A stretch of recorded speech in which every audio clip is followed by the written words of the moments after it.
Ito. Yan ang kalaki yung bahay namin sa Pilipinas. Pag pala ikaw ay bumili ng bahay, halos kumpleto na.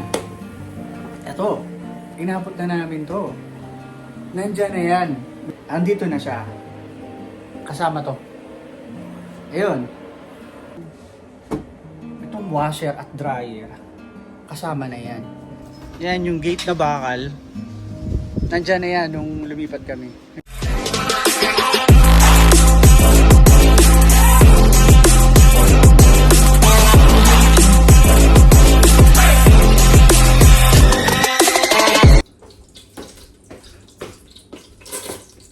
Kumusta mga boss?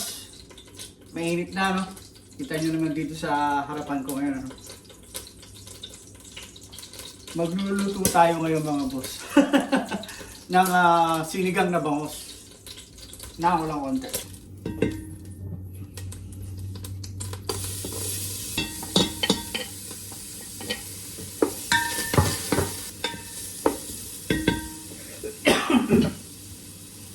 Sa IGA, walang tinda na mga isda. Kalimitan doon, puro baboy, baka. Pero dito sa Freshmart, sa kung saan ako nagtatrabaho ngayon, meron silang mga tinda doon na iba't ibang klaseng isda. Di ba minsan nakita niyo ako may niluluto ako na pampano. Doon ko yung binibili. At ngayon, nakabili tayo ng bangos. Ito naman.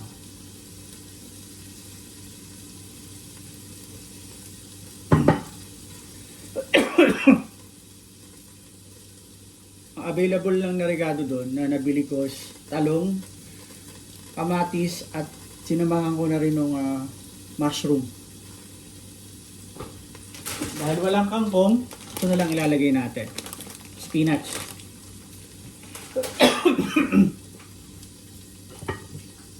Kaya natin itong ating kamatis. 6:40 na ngayon ang hapon dito. Pero ang sikat pa rin ng araw.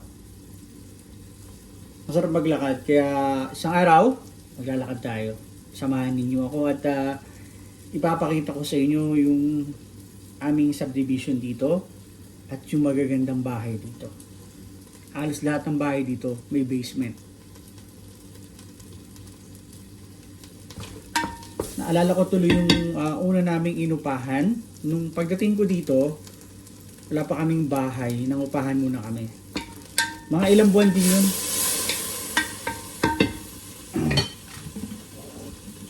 Siguro ngayon mga 7 years na kami nakatira dito. Kung nakuha namin to, bagong renovate siya. Kaya kung mapapansin nyo, halos okay pa naman, mga mukhang bago pa siya. At nung lumipat kami dito, ganito pala sa sa Canada, pag pala ikaw ay bumili ng bahay, halos kumpleto na. Meron na silang microwave, papakita ko sa inyo. Eto, meron na silang microwave na ganito. Inabot na namin to. Tapos etong mga cabinet na to, ayan, nandyan na yan nung lumipat kami dito. Eto, andito na siya. Itong rep na to, di ba? Ang laki. Tapos etong kala na to, kasama to. Ayan. Ayun. Itong para sa pinggan. Pero hindi namin ginagamit kasi mas okay sa amin yung mano-mano. Kasi konti lang naman yung mga pinggan namin na ginagamit. Tapos, itong washer at dryer, kasama na yan. Pero ito, binili namin to. Pinalitan namin yung luma. Yun, yung dalawang yun. Yun yung nakakabit dati dito. Yan, itur ko kayo ng konti. Tapos, ito, ganito na yung setup talaga niya. Ito, sa dulo na yun, andun yung furnace namin. Yung heater. Ayan. Ito, sa unang may-ari. Dun sa matanda. Yan. Ginagamit ko yan. Mas masarap pa yung ganyan. Ganun pala talaga pag tumatanda ka na. Ayun lang. Pero mahal to Mahal ito. Alam niyo naman sa atin sa Pilipinas, di ba? Pero dito sa Canada, kasama na siya. Ito mahal to. Tsaka yan. Tsaka ayan. Yun yung mga kasama na kapag bumili ka ng bahay dito. Kalimitan, ganun. Kahit yung mga ilan nating kababayan na bumili sila ng bahay dito.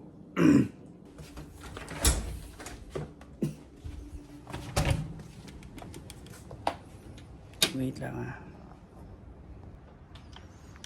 Yan, etong deck sa likod. Nandyan na yan nung lumipat kami dito. Yan yung gate na bakal. Nandyan na yan nung lumipat kami. Hanggang dun sa dulo. Yun. Yan. Ito. Yan ang kalaki yung bahay namin sa Pilipinas.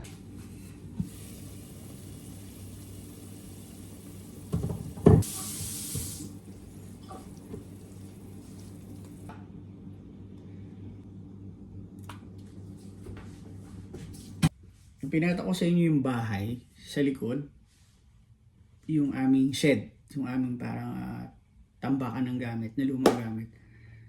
Ganun kalaki yung bahay namin, pero magkakadikit. Bahay ng tito ko, bahay ng namin, bahay ng tita ko. Sa likod ng bahay namin, bahay ng kamag-anak namin, pati sa harap. Yun, so dikit-dikit. Ang bintana namin nasa harap lang.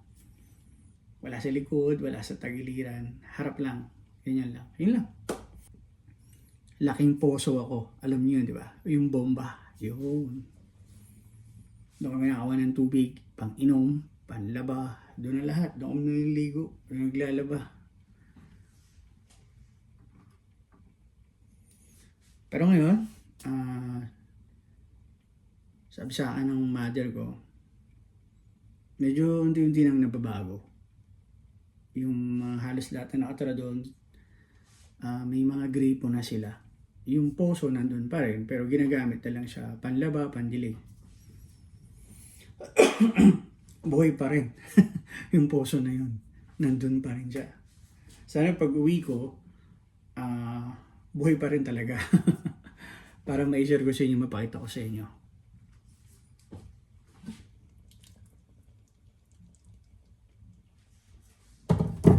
Mulo na siya.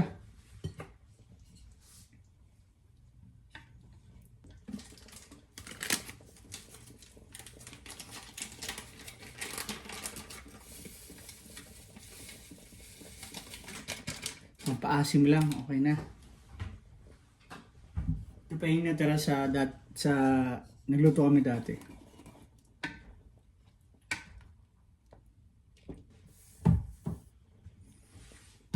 Maya ilalagay ko na yung aking mga gulay,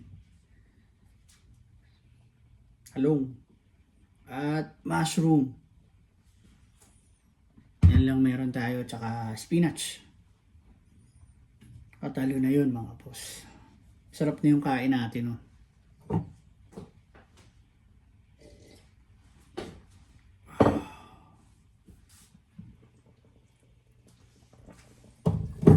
Okay na.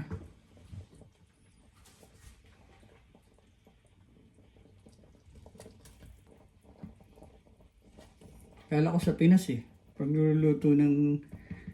kapag nagluluto ng sinigang yung aking nanay, pinapupunta ako dun sa bahay ng kamag-anak namin. Pinapakuha ko ng sampalok. May puno dun pinapasungkit ako. Yung ginagawa niyang pampaasim.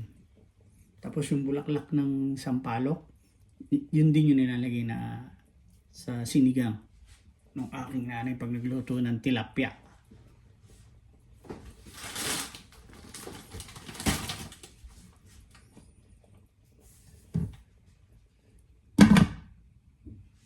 Balikan natin yan mga boss. Maya lang.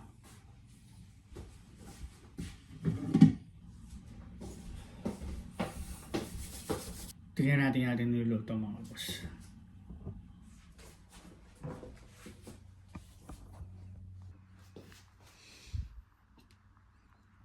Ay, yari na mga boss. Amoy na amoy ko na ang sinigang. Sinigang na bangus. Kain na mga boss.